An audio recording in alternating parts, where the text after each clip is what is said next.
Ang nag-iisang, Di Manwa, Tagalog Recap.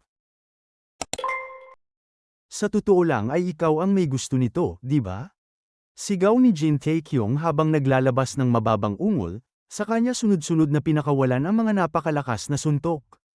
Paulit-ulit na tumama ang kamao niya kay Huang Bo, at bawat tama ay nakakakilabot, na may tunog ng buto at laman na tila sumusuko, tumilapon ang mga ngipin at gumulong siya sa wasak na bakuran habang kumakalat ang dugo sa mga sirang bato. Lumuluhod na si Huang Bo hindi na makatayo, habang tinatamaan siya ng walang tigil na malalakas na atake. Bawat suntok ay may malakas na tunog na nagpapahiyaw sa kanya sa sakit at nagpapayanig sa kanyang maliit at bugbog na katawan, hanggang sa muling sumirit ang dugo mula sa kanyang bibig. Umungol si Jin Taekyung at sinabi, "Dapat tumigil ka na noong mabait pa ako." Nag-aapoy ang kanyang mga mata sa galit na unti-unting nawawala, "Ang lakas ng loob mong saktan ako." Pagkatapos ay tila umakyat siya sa mas mataas na lugar, marahil sa isang balkonahe na tanaw ang bakuran, inihanda ang kanyang kamao at ngumiti ng nakakatakot. "Alam mo," sabi niya na parang wala lang, "ang tanging asignaturang nakuha ko ng 100% ay ESP. Pero ngayon, lalabag ako sa lahat ng aral para bugbugin ang isang matandang lalaki, kaya sige, tumayo ka." Ngunit biglang naputol ang kanyang pang-aasar nang sumugod ang isang gwardya na galit, nakahawak na sa hawakan ng kanyang espada. "Ikaw," sigaw nito, "itigil mo na yan ngayon din." At hindi siya nag-iisa, isang buong grupo ng mga armadong gwardya ang pumasok sa bakuran. Handang makipaglaban, dahan-dahang humarap si Jin Taekyung sa kanila, hindi mabasa ang kanyang mukha, nang biglang may isang tinig mula sa kabilang panig ang nagsalita, "Ibaba niyo ang inyong mga espada." At sino yun? Walang iba kundi sina Baek Musong kasama sina Jobang at Ju Huaran, at si Jobang, na palaban gaya ng dati, ay humakbang pasulong na may mapanghamong ngisi sa kanyang mukha.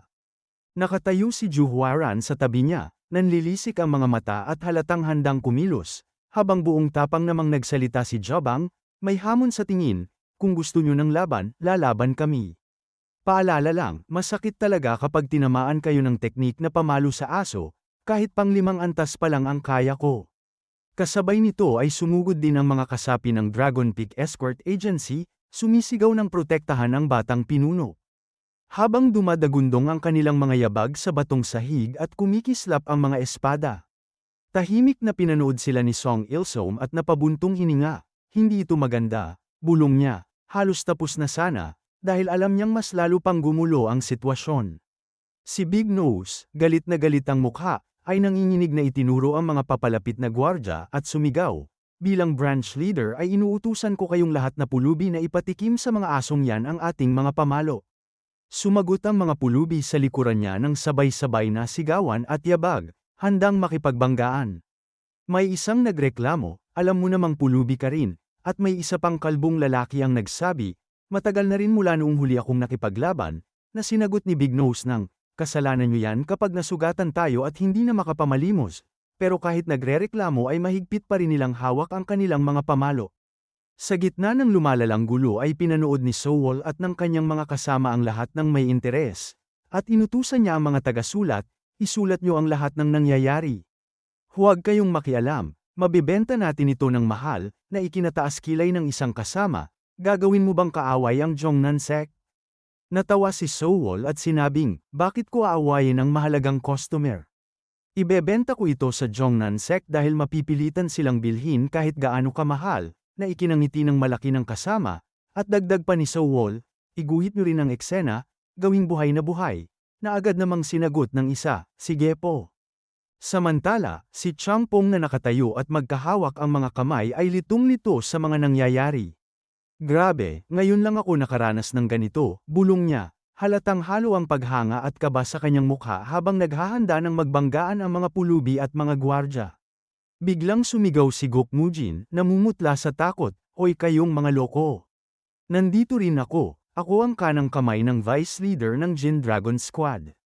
Maya-maya ay may isang pilit na sigaw ang umalingawngaw, "Umatras kayo!" Nag-atubili ang mga gwardya at nagtinginan sa isa't isa. Hanggang sa muling nagsalita si Hyuk Sopyong sa mas matatag na tinig, "Kayong lahat din, ibaba niyo ang mga espada." Humakbang siya pasulong, seryoso ang mukha at diretso ang tingin kay Jin Taekyung. Ginoong Jin, tama na ang walang saysay na laban, mariin niyang sinabi. Naiinis, hindi pa rin humaharap si Jin Taekyong at tumawa ng mapanlait. Walang saysay, gusto niyo akong tumigil. Kayo ang nagsimula nito, pero ako ang tatapos, sabi niya habang humaharap at tumitigas ang kanyang tingin. Napabuntong hininga si Hyuk So-pyong at bahagyang bumagsak ang kanyang balikat. Alam ko, sabi niya sabay yuko bilang paggalang, hinihiling ko ang iyong awa bilang mas malakas na mandirigma. Malinaw na panalo ka na. Bahagyang lumaki ang mga mata ni Jin Taekyong sa gulat, ngunit agad niyang pinigil ang naramdaman. Isang gwardyang galit pa rin ang umusad at sumigaw, ano ang ibig mong sabihin? Sinisira mo ang dangal ng dakilang Jongnan sect. Tumahimik ka, sigaw ni Hyuk So-pyong. At agad na patahimik ang gwardya sa takot. Habang si Hyuk So-pyong ay humarap sa kanyang mga tauhan na kalmado ang tinig ngunit puno ng bigat at pagsuko. Kahit sinong may mata ay makikita at kahit sino na may tainga ay maririnig kung paano nagsimula ang lahat ng ito, sabi niya habang pagod na tumingin sa bagsak na si Huang Bo. Nagplano kami para pabagsakin ang Dragon Peak Escort Agency, at hindi yun dapat ipagmalaki. Sinira na namin ang sarili naming pangalan. Tumingin siya sa mga natigilang tauhan niya at nagpatuloy, mas masahol pa, nang may malinaw na ebidensya na, ayaw pa rin naming aminin ang pagkakamali at pinili pa naming umatake. Kaya tuluyan ang nawala ang tiwala ng mga tao sa amin. Mas naging malinaw at matatag ang boses ni Hyuk So-pyong habang pinagsasabihan ang kanyang mga kasama. Kaya sino ba tayo para magsalita tungkol sa dangal? Ako ba, na nakalimot sa aking layunin? O kayo, na ayaw umamin ng mali at iniisip lang ang sarili? Sa araw na ito ay hindi tayo kumilos bilang dakilang Jongnan sect. Pagkatapos ay humarap siya kay Jin Taekyong at malalim na yumuko, magkahawak ang mga kamay bilang tanda ng taos-pusong paghingi ng tawad. Ako si Hyuk So-pyong, isang disipulo ng Jongnan sect, at magalang na humihiling ng isang pabor. Labis kong pinagsisisihan ang ginawa ng aming sekta at humihingi ako ng paumanhin para sa kanila. Maawa po kayo at patawarin siya sa pagkakataong ito. Ramdam ang tapat niyang damdamin, kaya't tahimik na pinagmasdan siya ni Jin Taekyong, nagkamot ng baba at napaisip, ganito na ba talaga siya noon? Bulong niya sa sarili, halatang nagulat. Mahinang sabi niya, hindi masarap sa pakiramdam na patawarin ang isang taong masama. Saka idinagdag, pero palalagpasin ko ito ngayon. Bahagyang gumaan ang tensyon, ngunit biglang kumislap ang mga mata ni Jin Taekyong at may ngiting pilyo siyang nagsabi, isa na lang na suntok, na ikinagulat ni Hyuk So-pyong, at habang humuhupa ang gulo sa bakuran ay napalitan nito ng tahimik at formal na himig na parang isang silid ng negosasyon. Si Huang Bo, balot ng benda at bugbog ang katawan, ay nakaupo ng lupaypay sa isang silya, habang si Jin Taekyong na kalmado na ay nakatayo sa tapat niya at si Hyuk So-pyong naman ay nakaupo sa malapit, seryoso pa rin ang mukha, naroon din sina Ju Hwaran at So-wol na tahimik na nakamasid. Hihingi ng kabayaran ng aming escort agency sa mga ginawa ng Jongnan sect, matatag na sabi ni Ju Hwaran, ngunit marahang pinutol ni Taekyong ang kanyang salita na may pilyong ngiti, sandali lang.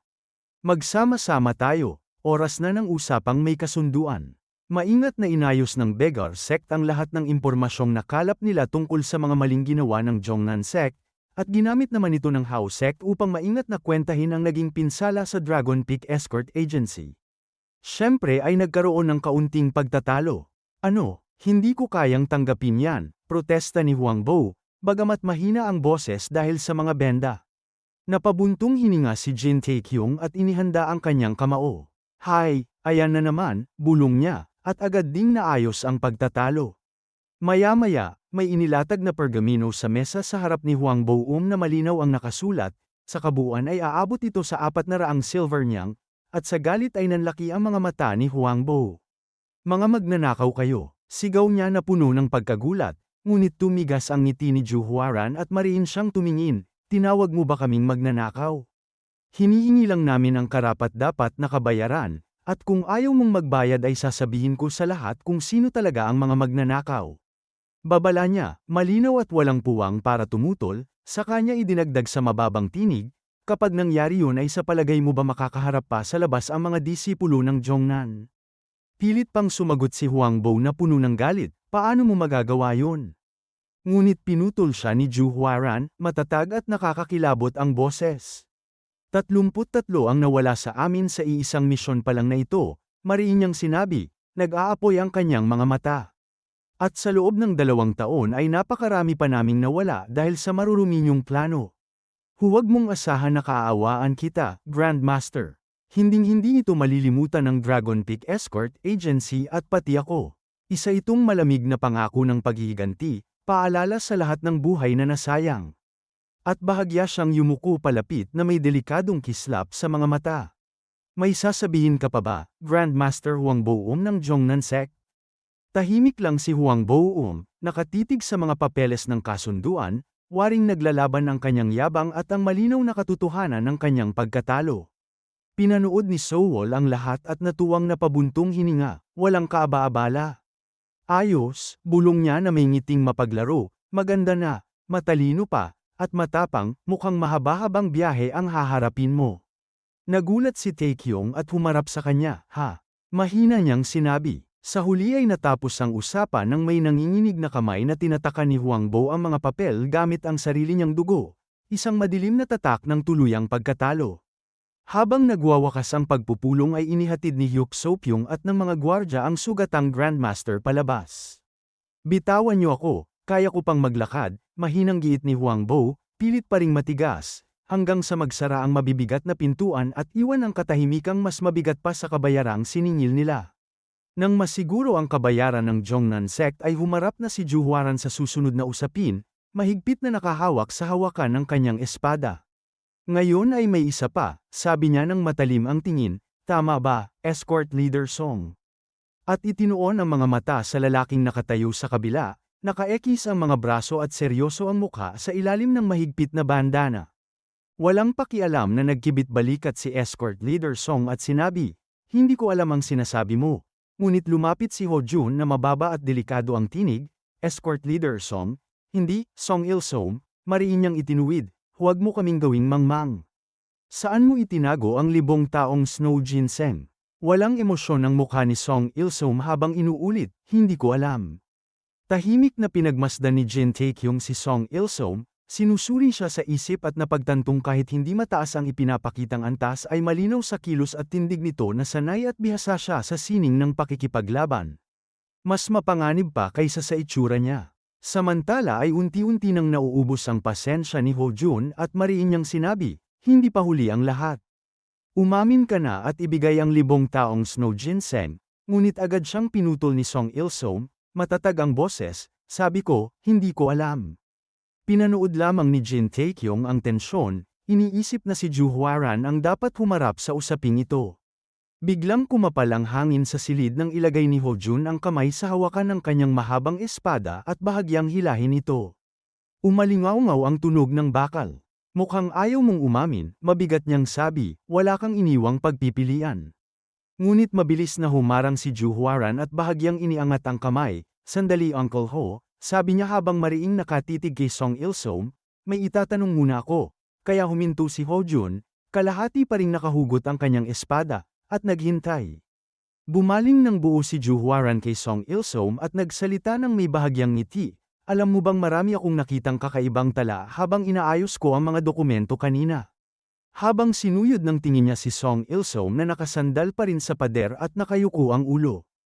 Sa nakalipas na 2 taon ay 15 beses kang sumama sa mga escort mission, sabi niya at hinayaang tumimo ang mga salita, ngunit nanatiling tahimik si Song Il-som.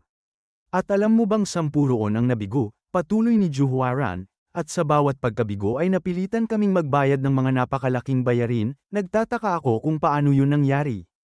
Hindi nagbago ang mukha ni Song Il-som, bagamat bahagyang tumigas ang kanyang panga na tila may pagtutol. Saka muling nagsalita si Zhu Huaran sa kalmadong nakakapanginig na tinig. At hindi pa yan ang lahat, marami pang kahinahinala kapag tinignan ang mga misyong sinalihan mo. Kaya sabihin mo sa akin, paano sa tingin mo nangyari ang mga yon? Sa wakas, itinaas ni Song Il-som ang ulo niya at napabuntong hininga.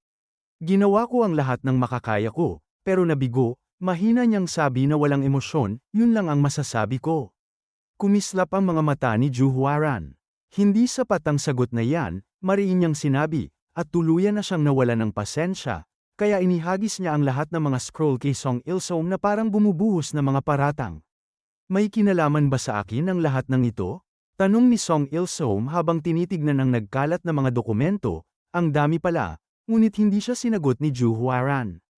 Tahimik lamang na nanood si Jin Tae-kyung habang yumuko si Song Il-som upang pulutin ang mga scroll, sinundan ng kanyang mga daliri ang mga titik hanggang sa unti-unting maunawaan ang lahat, saka siya napatawa ng mahina at walang saya. Kaya pala, bulong niya habang diretso nang tinitignan si Ju Hwaran, may bagong kislap sa mga mata. Akala ko ay bata ka lang pero mukhang minamaliit lang pala kita, at sandali siyang tumigil. Isang ngiti ang tuluyang lumitaw sa kanyang labi. Sa kaunting ebidensyang ito ay napansin mo agad na may nangyayari kaya mas matalino ka kaysa sa akala ko, sabi niya. Ibig sabihin nito ay sigurado na, mariing wika ni Ju Hwaran, puno ng pagtataksil ang tinig habang nag-aapoy ang kanyang mga mata at lalo niyang hinigpitan ang hawak sa espada. Itinuring kitang pamilya, kahit wala tayong dugong magkaugnay. Tumawa ng mapanlibak si Song Il-som. Pamilya, walang kwenta, nagbabago ang mga tao. Hindi mo na kailangang mag-alinlangan, sagot niya, matigas ang boses na tila hinahamon siya. Dahan-dahang itinaas ni Ju Hwaran ang espada at bulong, nakakalungkot, malamig ang galit sa kanyang mukha habang itinutok ang talim kay Song Il-som. Biglang gumalaw ang lahat, may mabigat na dagok, tumalsik ang dugo, kumalansing ang isang espadang bumagsak sa sahig, kasunod ang sigaw ng matinding sakit. Hwaran! Gulat na sigaw ni Ho Jun, nanlalaki ang mga mata habang hawak ang kanyang braso at tumutulo ang dugo sa makintab na sahig.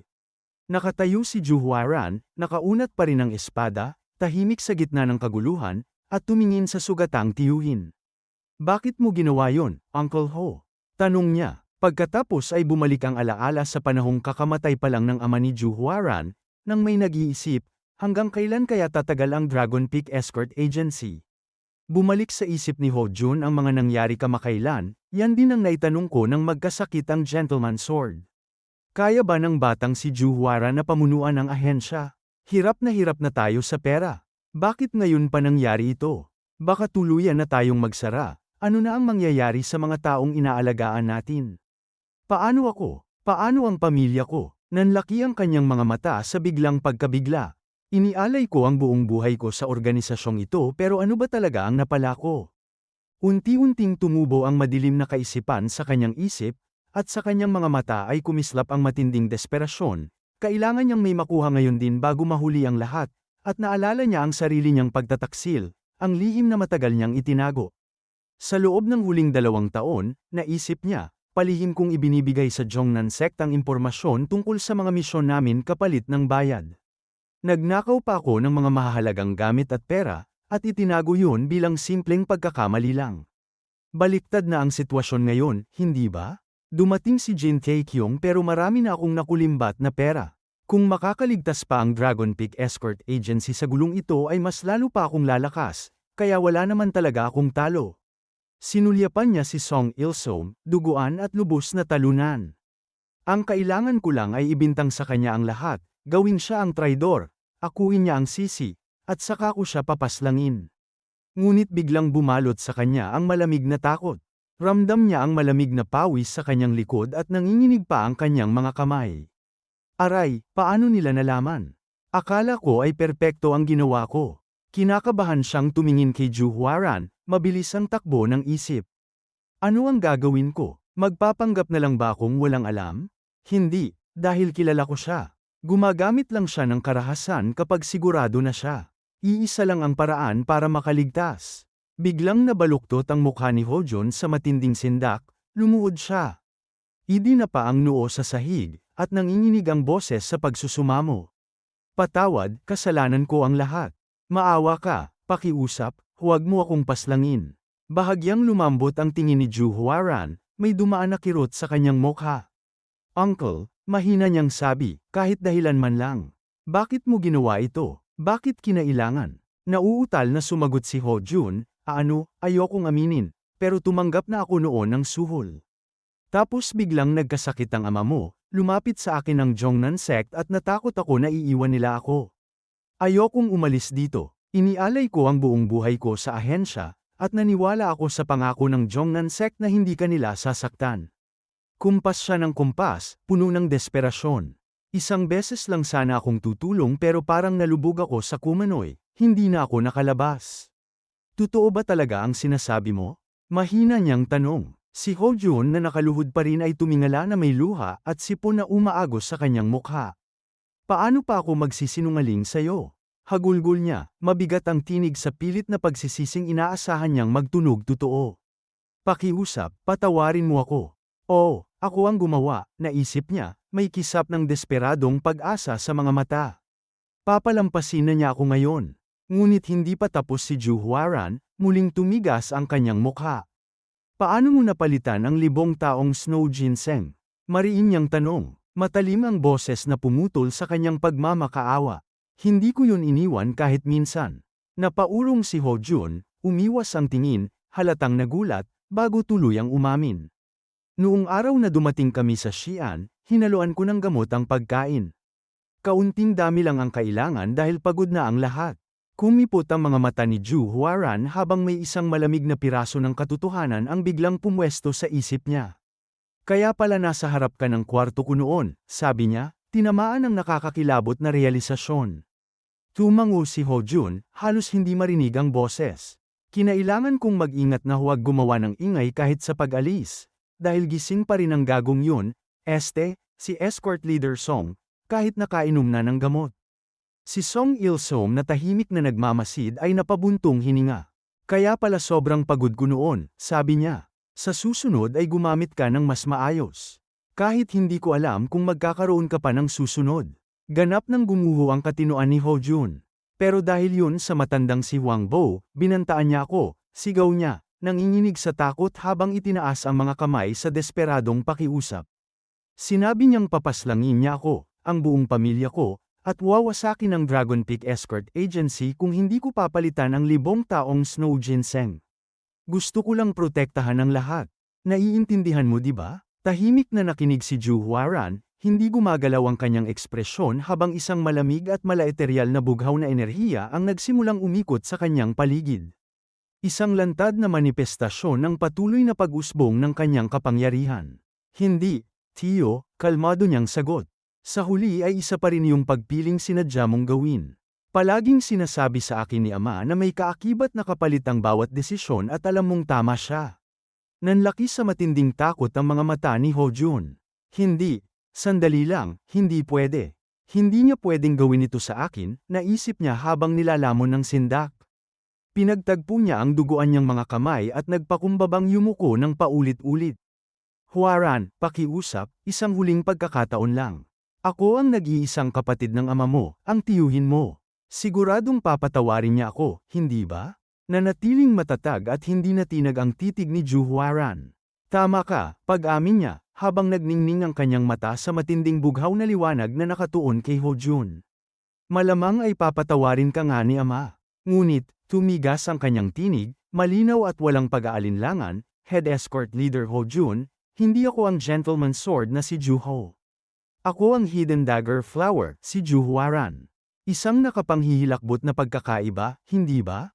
Sa isang pinal at tiyak na galaw, ibinagsak ni Ju Huaran ang kanyang espada, kumalabog ang hangin at umalingaw-ngaw sa silid ang malamig na tunog ng bakal, isang tunog na nagtakda ng kapalaran.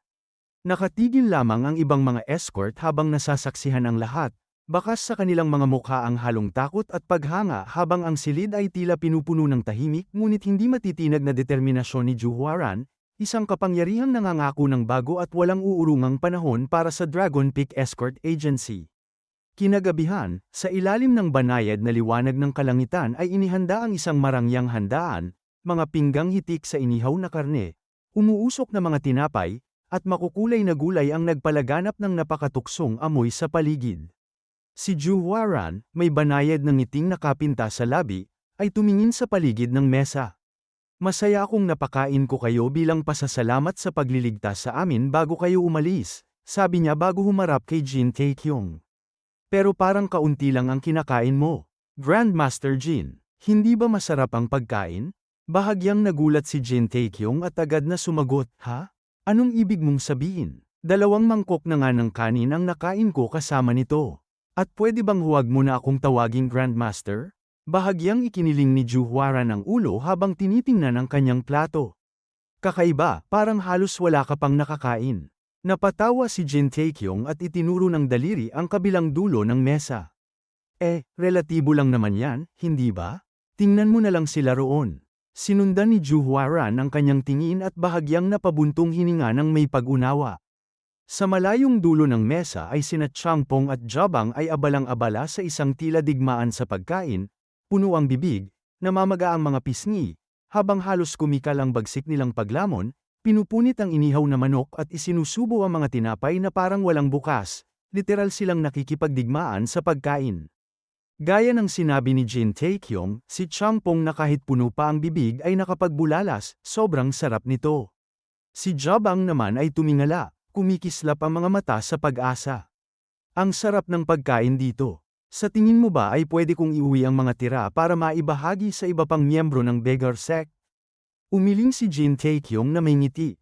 Kami ni Mujin ang normal dito, at sa totoo lang ay siya pa ang pinakakaunti kung kumain sa aming lahat. Natawa si Ju Huaran, isang magaan at melodikong tawa na pumuno sa silid. Siyempre ay pwede silang pumunta kahit kailan, pero HW wag lang masyadong madalas, tama. Si Song Il-som na karaniwang tahimik ay nakaupo sa gitna ng masiglang handaan, tahimik na pinagmamasdan ang lahat, may mapagmuning anyo at bahagyang nakakunot ang noo habang nakapulupot ang mga bisig. Bigla siyang nagsalita, 10 taon ko nang sinasabi, pero masyado talagang maalat ang pagkain dito, reklamo niya. Ang maalat at maanghang na putahe ay mabigat sa katawan. Narinig yun ni Jin Taekyong at napatingin kay Song Il-som nang may pagtataka. Iniisip na, ang kakaiba ng ugali niya pero hindi naman siya mukhang mapanganib. Biglang lumingon si Song Il-som at tumalim ang tingin niya kay Jin Taekyong. Ano, mababa ang tinig niyang tanong. May sasabihin ka ba sa akin? Agad namang nagpaliwanag si Jin Taekyong, wala naman. Iniisip ko lang kung anong klase kang tao. Tinignan siya ni Song Il-som nang may bahagyang pagwawalang bahala. Hindi ko maintindihan kung bakit gusto mo pang malaman yan, sabi niya habang dinadampot ang mga chopsticks at marahang itinutuktok ang mga yun sa kanyang plato. Wala namang espesyal talaga. Nagkataon lang na may ugnayan ang pamilya namin sa Dragon Peak Escort Agency. Sa totoo lang ay malaki ang naging utang na loob ng ama ko sa kanila. Napamulagat si Ju Huaran sa narinig at biglang may sumiklab na pagkilala sa kanyang mga mata. Maaari ko bang malaman ang pangalan niya? Tanong niya, halatang nausisa. Tumingin si Song Il-som sa kanya, sandaling hindi mabasa ang ekspresyon bago sumagot ng simple, Song Pyo-san. Napakurap si Ju Huaran at napakunot noo sa pagkalito. Song Pyo-san, mahinang bulong niya. Hindi ko maalala na narinig ko na ang pangalang yan.